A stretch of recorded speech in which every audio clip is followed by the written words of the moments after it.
جن آنکھوں نے حضور پاک صلی اللہ علیہ وآلہ وسلم کو دیکھا ہو، ان آنکھوں کو دیکھنا بس بڑی بات ہے۔ جب عظمت کا زمانہ آتا ہے تو اچھائی میں عظمت آتی ہے اور اس کے مقابل میں برائی میں بھی عظمت آتی ہے۔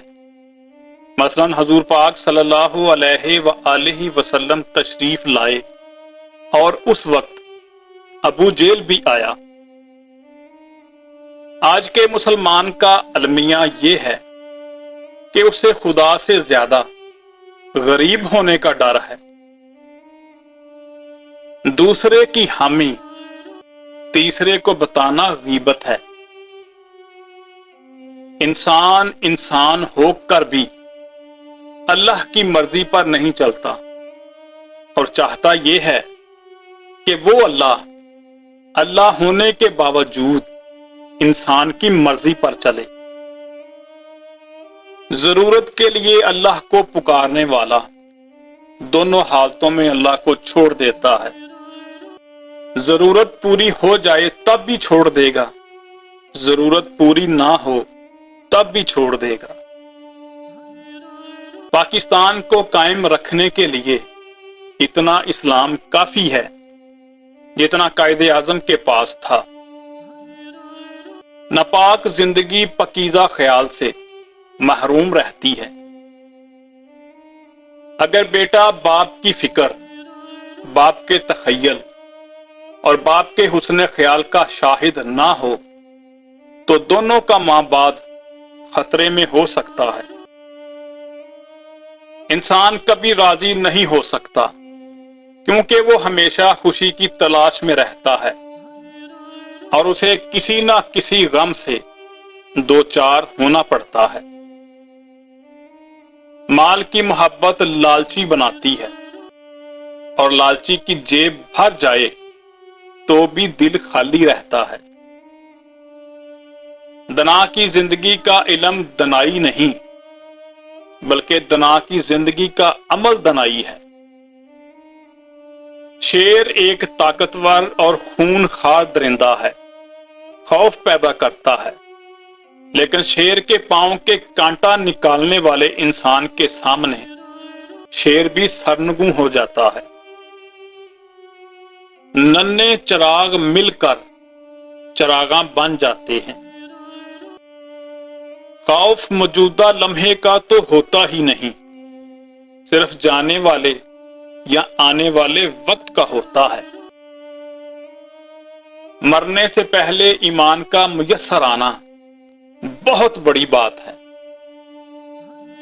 نیت کا انتشار مستقبل کے لیے خدشہ ہو سکتا ہے۔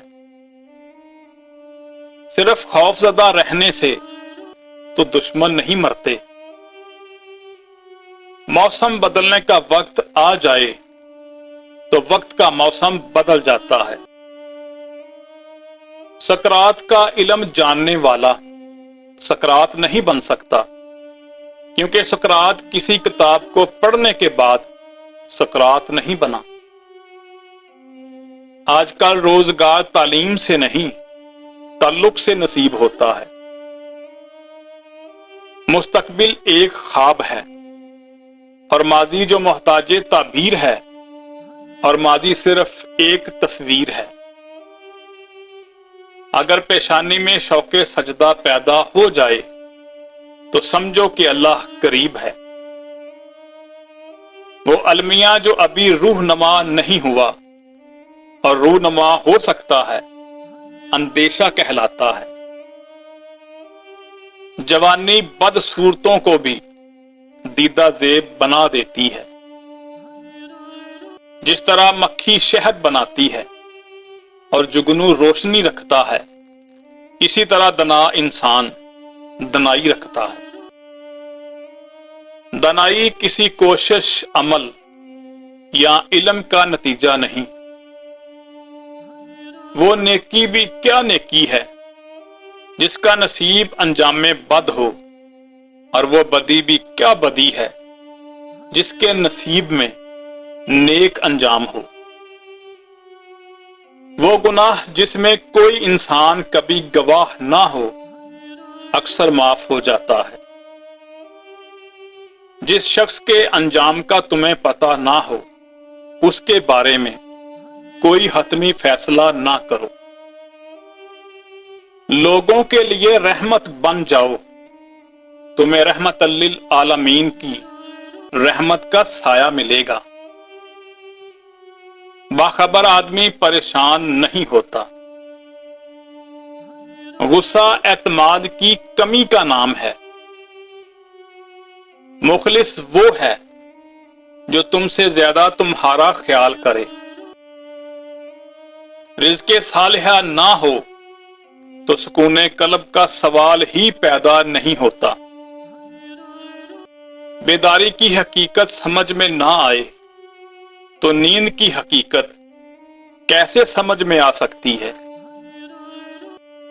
ہم جس انسان کو سچا مان لیں اس کا فرمایا ہوا ہر لفظ سچ ہے۔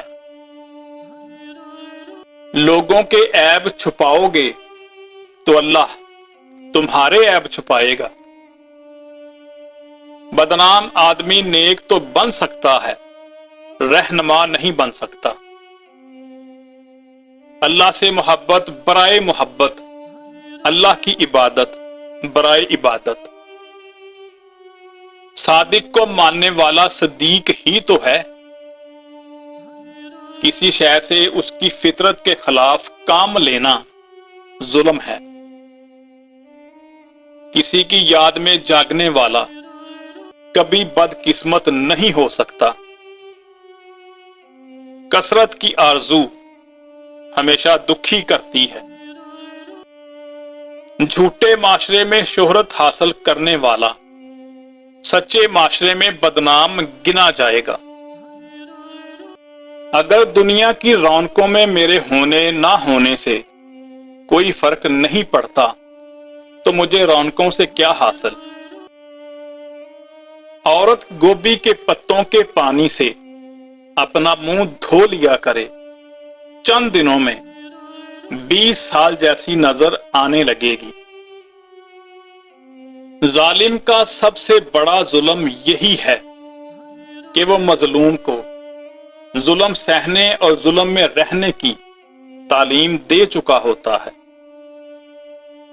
غریب کی بیماری امیر ڈاکٹر کے لیے نوید بہار ہے۔ جس نے معاف کیا وہ معاف کر دیا جائے گا۔ جس طرح کلی کا سامان کسی اور کا سامان ہوتا ہے، اس دنیا میں کچھ بھی کسی کی ملکیت نہیں ہے۔ محبت انسان کو محبوب کے سوا ہر شے سے اندھا کر دیتی ہے۔